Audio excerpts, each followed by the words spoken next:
Detroit. So, first off, I'm not wearing my jersey because it's hot. Really hot. For September, it's obnoxious. September, I look forward to it cooling down, and it didn't do that today. It got worse. 31 degrees, or hotter, depending on which part of Abbey you're in. Without further ado, let's get into this. The 2002 Detroit Red Wings win the Stanley Cup. Now, here's the parts I remember the most. Nick Lidstrom scoring from center ice on Dan Cloutier, which killed it for the Canucks. And that was really the Canucks' chance. I remember the Canucks won the first two games in Detroit. They were coming home, and everybody was all excited. Everybody was wearing Canucks jerseys. Everybody's like, we're going to do it. And I was like, I don't know. I had that concern about Cloutier. But I wanted to be excited. And Yzerman was hurting. Yzerman was hurting that year. This is when the legend is born, for me. It's not his first Stanley Cup. It is this Stanley Cup. And for me, the fact that he didn't win Conn Smythe and went to Nick Lidstrom, it still baffles me. Lidstrom was great. But Yzerman played on one leg at parts of that playoffs. So, Vancouver chokes it out.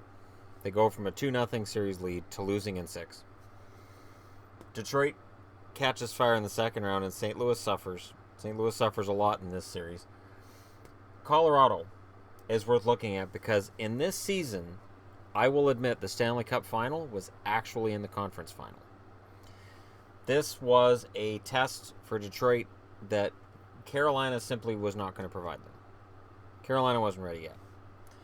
So, Colorado versus Detroit. Detroit wins game 1, 5-3. Overtime, Colorado wins game 2. Overtime, Detroit wins game 3. Colorado wins game 4, 3-2. Overtime, Colorado wins game 5, 2-1. There was a feeling after Colorado won game 5 that, okay, the Avs are going back to the final. The Avs are going to win another Stanley Cup. That was the thought process, and it made sense. You've got Patrick Roy at the top of his game. I mean, look at the goals he's given up. It's great. Everything's going Patrick's way. Patrick had a fantastic year in the regular season. This is good, right? No. Hasek didn't let them score for 2 games. Hasek put up decent totals. 16 wins, 6 shutouts, and a .920 save percentage. And here's the interesting thing. So out of those 16 wins, 6 of them are by shutout, which means in the other 10 wins and other games, his save percentage was below .920. Meaning that they had good goaltending, but it wouldn't have mattered who was in net for Detroit that year. They were winning the Stanley Cup. These are the games where Hasek earned his money. Right here. Game 6 and 7. Shuts Colorado out. In Game 7, a 7-0 win. That's a spanking. That's the kind of loss that you hang on a goaltender and hang on him for a while. But because it was Patrick Roy, nobody did. Now, this series showed that Detroit was going to win again. And in the final, there was really at no point an indication that Carolina could really keep up. You look at the final. Carolina wins game 1 in overtime. That's it. 3-2 or 3-1 in the second game. Triple overtime for game 3, but Detroit wins at 3-2. Detroit then shut out Carolina in game 4, 3-0, and then game 5 they win at home, 3-1.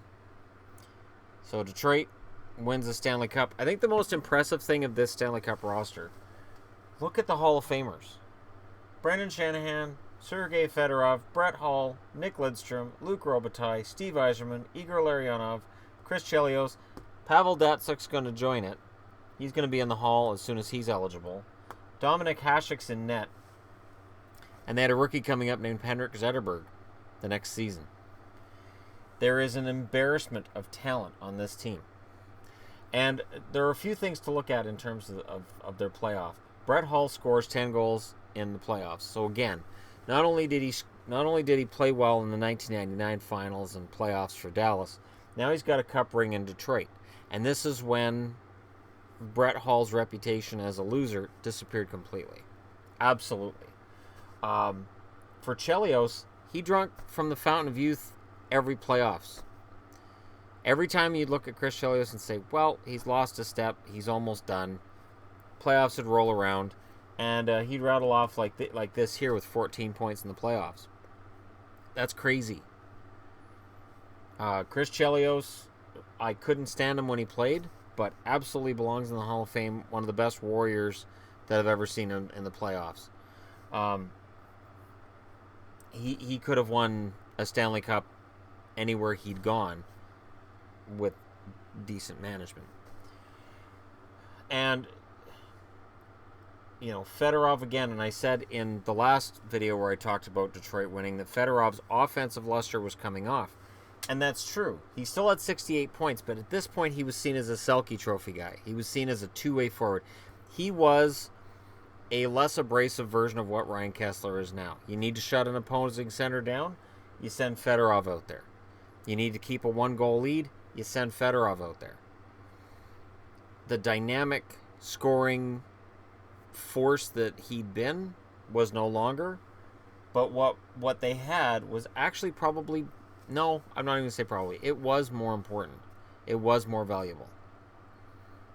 Because I guess the closest I could come with a modern day equivalent is Bergeron. So it's like he was a star forward along the lines of like an Ovechkin, and then he became a Bergeron as time went on. Not a goal scorer like Ovechkin, of course, but definitely a player capable of putting up a ton of points. A ton of points. So for the Red Wings, this was, I really honestly think this has to be one of the rosters with the most Stanley Cup Hall of Famers of any team that ever played. This is intimidating. 2, 3, 4, 5, 6, 7, 8, 9. So about half the roster was Hall of Fame talent. And they had a Hall of Famer in Zetterberg waiting in the minors to come up and play. So, yeah, this was a hell of an impressive run. And it was the last game played by Steve Duchesne, who's not on this board because he wasn't a scoring defenseman at that point. He was a guy who was a damn good offensive defenseman, became a more complete all-around defenseman in later years. Doesn't get on this board. Does he ever become a Hall of Famer? No. But Duchesne's last game, it was nice to see him hold up a Stanley Cup. I always liked Steve Duchesne. So this was one hell of a team. 116 points in the regular season. They won the President's Trophy. It is not always a jinx. 51 wins in the regular season. And as I said, Stanley Cup's really not a problem for them. The biggest issue for them was getting past Colorado. That was their Stanley Cup final. Once they did it, Carolina didn't have a hope. So let me know what you guys think in the comment section below. Don't forget to hit like and subscribe. And I promise when I do tomorrow's Stanley Cup Champions, the 2003 version, I'll wear a jersey and a hat. I've got the hat today, and I've got an AJ Styles shirt on. He's American, so it's close. But yeah, so let me know what you guys think. Thank you very much for watching, and I'll talk to you again soon.